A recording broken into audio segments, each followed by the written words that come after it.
Hi, I am Deana, and this is Lizzie.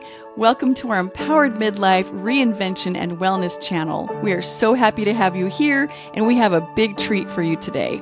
We are going to talk about 5 confidence builders for midlife reinvention. Because midlife is not a crisis, it's a comeback. And if you're a woman over 40 wondering where your confidence went, you're going to love this. Confidence in midlife doesn't come from a sudden burst of motivation. It comes from evidence, the daily inputs, the small wins, and the consistent action that remind you of who you are and that you are stronger than you think. It's not a straight line, though. It's a curve and sometimes messy, but always moving forward. And here's how both Lizzie and I are learning to build our confidence intentionally. So we came from very toxic relationships and were divorced in midlife.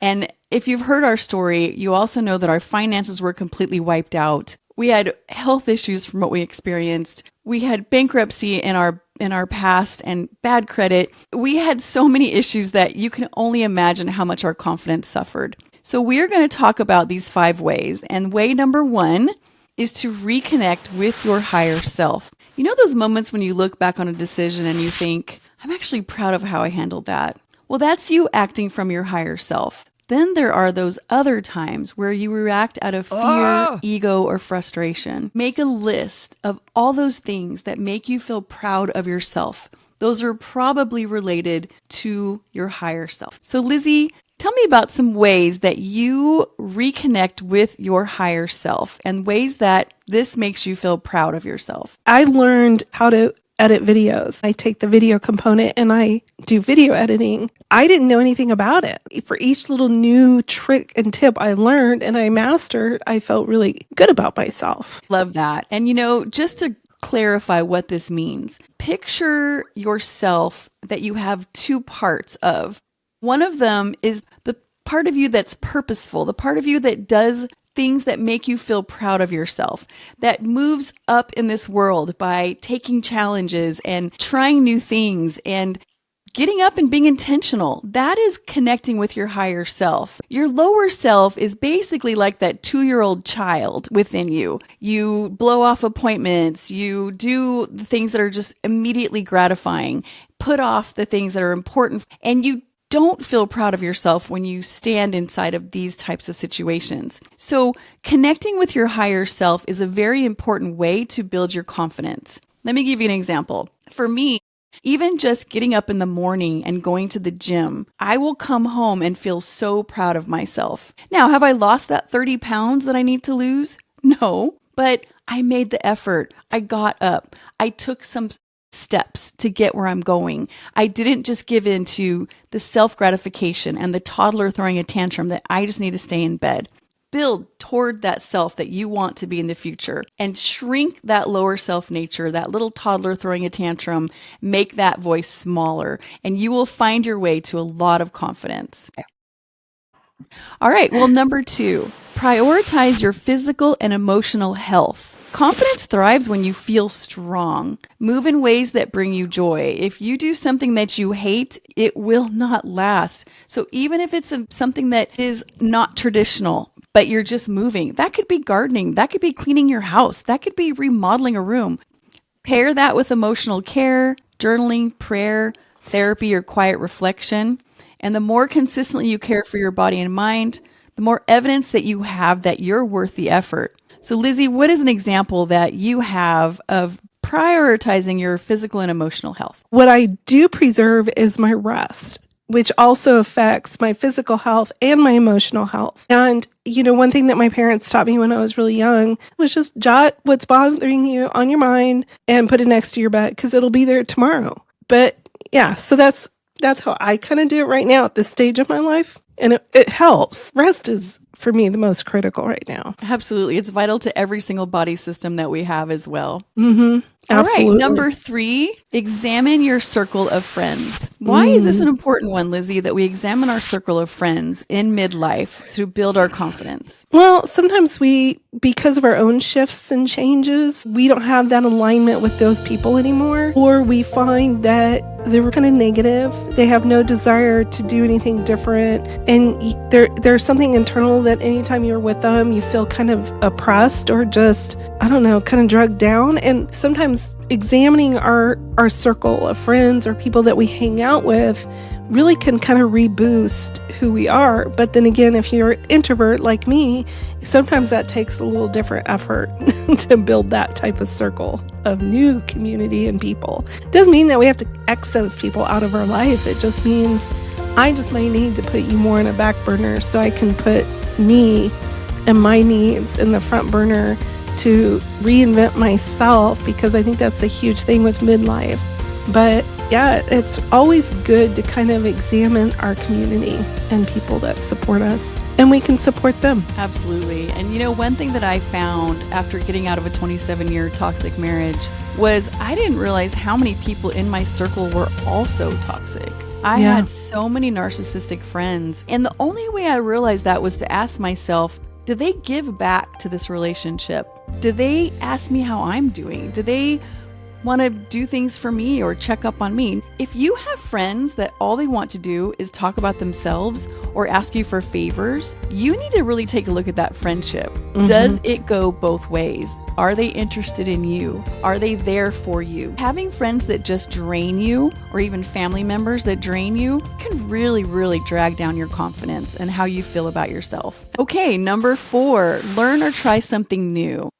I know for me, learning or trying something new was so important because I had such a craving to reinvent myself. When I got out of that 27-year relationship, the kids were gone. I had a career, but ended up leaving that career. I lived in a new city. Everything changed. And the only way that I could feel like I was trying to become the person that was inside, that always wanted out, was to learn or try something new. But I found that what I wanted to do was just read books about it, look at blogs, look at YouTubes, look at things that told me how to do it or why I should do it. I didn't just go and do it. And it's so important in these stages to actually just try it, go do it. Yes, you might fail. And those of us that are afraid of failure, that's the last thing we want. But it also, weirdly enough, builds your confidence just trying it out. What about you, Lizzie? Yeah, I was going to say that, building confidence is not about the input. I mean, we can learn it, but just like having children, we really don't understand parenting until we're there. And I think trying new things or doing new things, you have to put the output. It's not the input. And spend more energy in that. And having that fear or anxiousness is probably a really good thing, because then when you accomplish that one goal or that new thing, you're going to find yourself gaining some, confidence, because it doesn't mean you mastered it. It doesn't mean that you know all the ins and outs. It's part of growing in your confidence. For example, when Deana and I started our podcast with Surviving Toxic Relationships, I knew nothing about video editing, nothing. But then each time I learned a new trick or tip, my confidence in my video editing increased. Was I like, is this going to be horrible? Is this going to be awful for the people? Is there something I'm missing? But the point was, each new step, each new time, I did develop more and more confidence, and the fear and the anxiety started to go away. In fact, I find that I like more intricate types of editing platforms now, and confidence is also like a muscle. And if you don't use that muscle, it gets weaker and weaker. Confidence, and I'm talking about like just trying new things. You have your highs, you have your lows, your highs, your lows. And I think that's also what develops a stronger confidence in ourselves, to look back at our failures or whatever of the moment and go, oh my goodness, I did make it through. There was a good win. And remember, when you're trying something new or you're around new people or whatever else, it's so easy to get bogged down by negativity. And our minds will automatically go there. For example, my dad used to be in ministry, and he would have people always say positive things to him, but it would be that one person in the day that just was negative at him. And it took away all the positives. And that was a good reminder for me as I was growing up, but also makes me think why it's important to also journal your small wins. Don't write the negatives, just write the good small wins in this case, right? When we're building our confidence, because there's nothing more beautiful than looking back and going, I did have some success. And you will find that you'll reach goals that you never thought possible. And that, to me, that is critical for growing in your I love confidence. that. And you know what? Courage creates momentum. And whenever you Yes. do something and it makes you feel brave, that helps you feel more confident because you say, oh my gosh, I can do this. And maybe we didn't do it well, but we tried. Yeah. And that is so important. Even little kids in a classroom Yeah. are going to feel so proud of themselves for trying something new. So just do it. You know, Yep, we sure if would. you don't try, you might get more frustrated and go, why didn't I wish I would have tried, Exactly. you know? Yeah. And that leads us to number 5, and this is a big one in midlife. Redefine beauty and worth on your terms. Listen, it is not easy to look in the mirror and see your double chin, to see your cellulite, to see your wrinkles, to see you've gained 30, 40, 50, however many pounds. It's not easy to do that. But midlife is your invitation to rewrite these rules and let go of the old definitions of beauty or success. We are not teenagers anymore. We're never going to look like a teenager, and that is okay. We're mothers. We're grandmothers. We're beautiful because of what we've done for the world and what we've done for our families. So your story, your silver hair, your laugh lines, your voice, your authentic self is magnetic. And one thing I have to remind myself all the time is comparison makes confidence walk out the door. If you go to that party and there's all these people there and they've got nicer clothes than you, or they're younger than you and they've got everything perfect, don't compare yourself to them. Don't do that. Don't compare yourself to people on social media or anywhere else. You are your own beautiful self. If you really, truly don't like what you see in the mirror, change what you can. If you can go to the gym, if you can go and try different makeup or maybe different clothes, different things that make you feel better, then do that. But be realistic with the things that you can change and love and appreciate who you are. And that's going to really go a long way for your confidence. That is so true. And I also think it's so easy sometimes to not invest in ourselves a little bit. It doesn't take a lot of money. You just need a few pieces of clothing that make you feel good. I have friends that I work with, they feel guilty when they buy clothes, but yet it's still something that does give you some confidence. But when you feel your best, what do? You give more of your best. So that's why I've always been a big person on getting up, being ready for the day, putting on your makeup. It makes me feel so much better, and it just gives me that extra spike of confidence no matter what comes my way that day. I love that. Yes, 100%.